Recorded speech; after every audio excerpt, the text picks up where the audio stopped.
Hi friends, ఈరోజు మనం DNA అంటే ఏంటి, అది ఎలా ఉంటుంది, మన శరీరంలో అది ఎలా పనిచేస్తుంది, ఇలా కంప్లీట్ ఇన్ఫర్మేషన్ని ఈ వీడియోలో మనం తెలుసుకుందాం. ప్రతి మనిషి జీవితం ఒకే విధంగా మొదలవుతుంది. తల్లి నుంచి వచ్చే ఒక కణం, తండ్రి నుంచి వచ్చే ఇంకొక కణం రెండూ కలిసి ఒకటిగా మారతాయి. తర్వాత అది రెండుగా మారతాయి. ఆ రెండు ఇంకొక రెండుగా మారతాయి. అలా సుమారుగా 10 ట్రిలియన్స్ ఆఫ్ కణాలు డివిజన్ అవుతాయి. అలా ఎన్నో కోట్ల కణాలు కలిసి ఒక మనిషిని తయారు చేస్తాయి. అయితే ఏ కణాలు ఐస్గా మారాలి, ఏ కణాలు చేతులుగా మారాలి, ఏ కణాలు మెదడుగా మారాలి అని కంప్లీట్ ఇన్ఫర్మేషన్ ఈ డిఎన్ఏలో ఉంటుంది. డిఎన్ఏ అంటే డియోక్సీ రిబో న్యూక్లిక్ యాసిడ్. అంటే మన బాడీ మొత్తం ఎలా తయారు అవ్వాలి అని ఈ డిఎన్ఏలో ఉన్న జీన్స్ రూపంలో ఉంటాయి.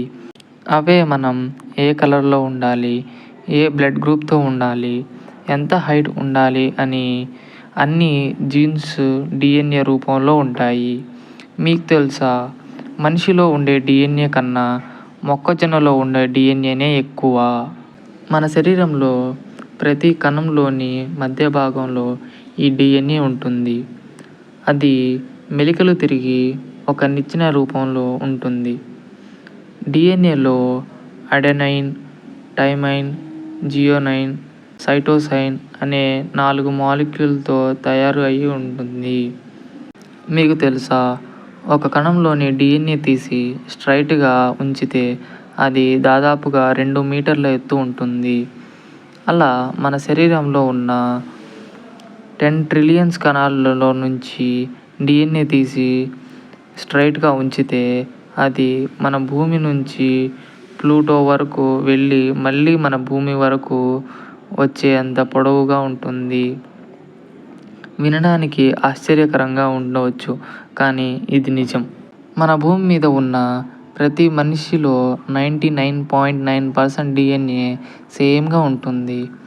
ఆ మిగిలిన 0.1%తో మన colour, different face, height, shapes అలా మారిపోతూ ఉంటాయి.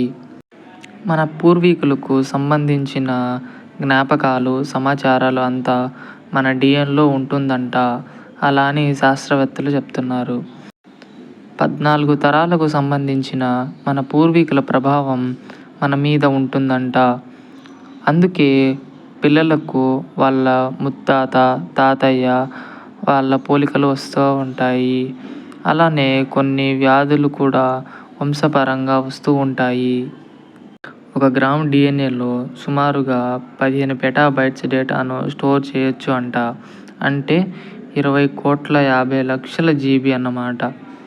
ఇప్పుడు కొత్తగా ఒక టెక్నాలజీ అందుబాటులోకి వస్తుంది. అది మన డిఎన్ఏని నచ్చినట్టుగా మార్చుకోవచ్చు.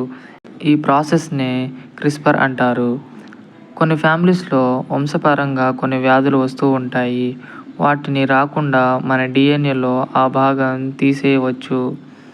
దానితో తర్వాత తరాల పిల్లలకు ఆ వ్యాధిని రాకుండా ఉంటుంది.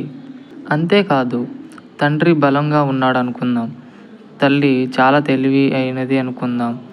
వాళ్ళిద్దరికీ పుట్టబోయే బిడ్డకి బలం, దాంతోపాటు తెలివి వచ్చేలా చేయవచ్చు. ఇలాంటి రోజులు ముందు ముందు రాబోతున్నాయి. ఓకే ఫ్రెండ్స్, ఈ వీడియో మీకు నచ్చిందని అనుకుంటున్నాను. ఒకవేళ నచ్చినట్లయితే మన ఛానల్ని ఇప్పుడే సబ్స్క్రైబ్ చేసుకోండి.